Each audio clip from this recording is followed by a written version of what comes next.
Hello, hello, hello. Come on in. Come on in. We're going to get started. Dr. Melva, what are y'all doing? Happy Monday. I'll be back in just a second. Let's get going. Let me know where you're joining from. We'll get started shortly. Let's go.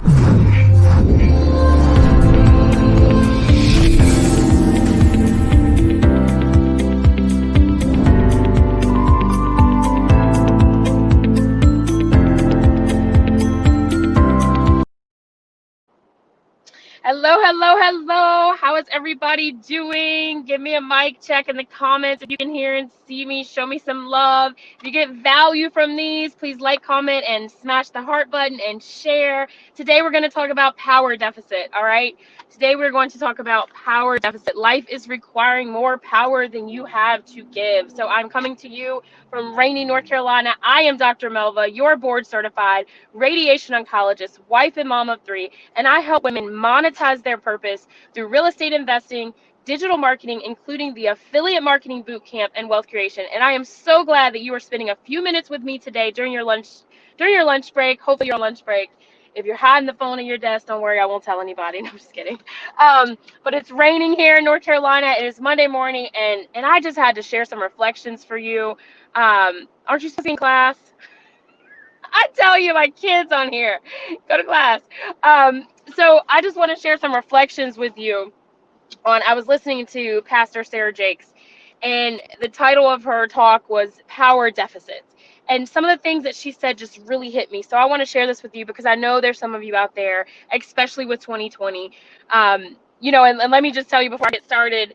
Last week we had an entire change. It was like I had a new job in the same location, and I was limited by what I could say. But now I guess it's full. We now have a different name. And when you talk about change for anyone, it's always difficult, right? You talk about the level of stress that can happen. I totally get it. But look, I am still here. I'm surviving. I'm in my car on my Wi-Fi coming to you. So let's talk about power deficit. How many of you out there are going through a power deficit? How many of you are at this point in your life where life is requiring more power than you have to give?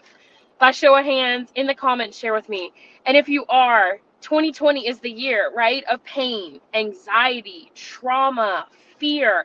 So this is a real topic that I know that a lot of us are going through, and I see it through my practice. I see it in my personal life.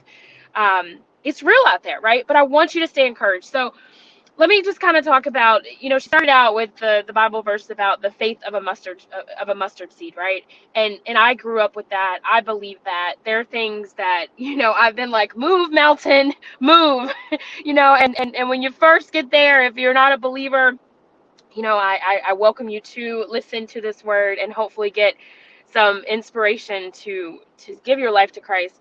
But the faith of a mustard seed. So she was talking about when you're at the point when your life is requiring more power than you have to give, right? We've all been there where you expect God to show up and you've prayed over a situation and you expect him to heal and change it for you, and like nothing really happens. It stays the same. But what she really talked about is a lot of us now, you may not want to comment if it may be personal, but a lot of us are stuck on what we're accustomed to versus what we're anointed to be. And she says that, you have to decide. A lot of times we're in this situation where we feel power drained because we're stuck on what we're accustomed to. So we prayed and we asked God to help us get through a fear, anxiety, a job change, a relationship, a financial struggle, a cancer diagnosis, and we don't get what we want. But a lot of times it's because we're asking for what we're already doing. We're not stretching. It's what we're accustomed to versus what we're anointed to be. And the reach for what we're anointed to be is sometimes very difficult, especially when those two are at war. So a lot of times I think that, and what Pastor Jakes challenged us to say, and what I want each of you to do, if you're watching the replay, #replay, is decide that you are more intrigued for what you're anointed for versus what you are accustomed to and what you're familiar with and what you know. Okay? I don't know if I lost any of you on that, but for me, those were powerful words because as you change into the next level, as you're up leveling your business, your personal life. And so for me, I do a lot of work in helping women to monetize their purpose by doing new businesses. I typically start with affiliate marketing bootcamp as a way to have online entry into the job market. And a lot of times when you start to let go of the familiar, of what's standard, it's scary, right? Because you're going to have failure. You're going to have, consults with people and no one shows up. You're going to do a live and no one's there. You get no engagement. You get no likes. You're going to spend all of your time pouring your heart and energy into a product that no one really likes, right? Until you get the right coach and mentor that helps guide you along that process.